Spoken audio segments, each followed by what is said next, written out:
অটিজমের সঙ্গে প্রাথমিকভাবে যুক্ত উচ্চ প্রভাবশালী জিনসমূহ। জিনের নাম HANK3।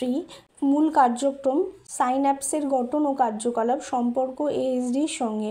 SHANK3 মিউটেশন ASD এবং ফিল্যান MC ডারমাইন্ড সিনড্রোমের সঙ্গে জড়িত।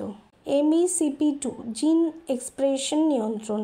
র্যাট সিমটমের ASD উপসর্গ দেখা যায়। CHD8 ক্রোমাটিন রিমডেলিং নিউরাল বিকাশ। CHD8 মিউটেশনের ASD এর একটি স্বতন্ত্র সাবটাইপ তৈরি করতে পারে।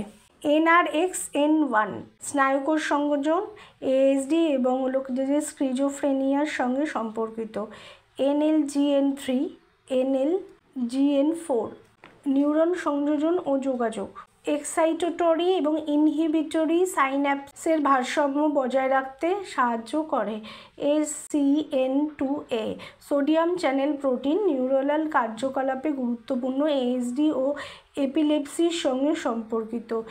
SYNGAP1 সাইনাস প্লাস্টিসিটি বুদ্ধি প্রতিবন্ধকতা ও ASD এর সাথে সম্পর্কিত। PTEN কোষের বৃদ্ধি নিয়ন্ত্রণ করে ও মাইক্রোসেফালি বড় মাথা ও ASDর সাথে সম্পর্কযুক্ত। TSC1 TSC2 cell growth regulation tuberous sclerosis কমপ্লেক্সের অংশ, ASDর উপসর্গ থাকতে পারে। অন্যান্য জিন যা গবেষণায় ASDর সাথে জড়িত পাওয়া গেছে। FOXP1 FOXP2 ভাষা ও বক্তৃতার বিকাশে গুরুত্বপূর্ণ। CNTNAP2 নিউরোনাল মাইগ্রেশন ও ভাষা ব্যাধির সাথে সম্পর্কযুক্ত। UBE3A অ্যাঞ্জেলমান সিনড্রোমে ASD উপসর্গ থাকতে পারে। RELN নিউরোনাল মাইগ্রেশন ও কর্টিক্যাল উন্নয়নে ভূমিকা রাখে। এইসব জিনগুলির পরিবর্তন সবসময় ASD সৃষ্টি করে না, তবে তাদের উপস্থিতি ASD হওয়ার ঝুঁকি বাড়াতে পারে। ASD এর জেনেটিক কারণ বোঝার জন্য জেনেটিক কাউন্সেলিং এবং উপযুক্ত জেনেটিক টেস্ট করা যেতে পারে। ভিডিওতে আমরা ডিটেলে জানলাম যে তার এই অটিস্টিক চাইল্ড বা অটিস্টিক পিপলদের মধ্যে কি কি জেনেটিক বৈশিষ্ট্য থাকে, কি কি জেনেটিক বৈশিষ্ট্য আমাদের থেকে তাদের মধ্যে আলাদা। তাদের সাথে কাজ করতে গেলে বা তাদের কিওর করতে গেলে বিভিন্ন থেরাপির মাধ্যমে তাদের কিন্তু বৈশিষ্ট্যগুলো বোঝা আমাদের খুবই দরকার।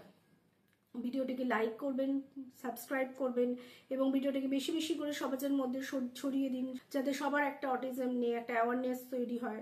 অটিস্টিক পিপলদের কিন্তু আমরা বাদ দিতে পারি না সমাজ থেকে। তারা আমাদের মতোই, তারা শুধুমাত্র কিছু নিউরোলজিক্যাল ডেভেলপমেন্টাল প্রবলেমের জন্য আজকে অটিজমের শিকার, এবং সেটাকে বিভিন্ন থেরাপির মাধ্যমে কিন্তু সহজেই কিওর করা যায়। আমাদের বিভিন্ন therapy session, speech therapy, occupational therapy, behavioural therapy এগুলো চলছে। আপনারা কিন্তু স্ক্রিনে দেওয়া নাম্বারে তার জন্য বুকিং বা অ্যাপয়েন্টমেন্ট করতে পারেন। নমস্কার।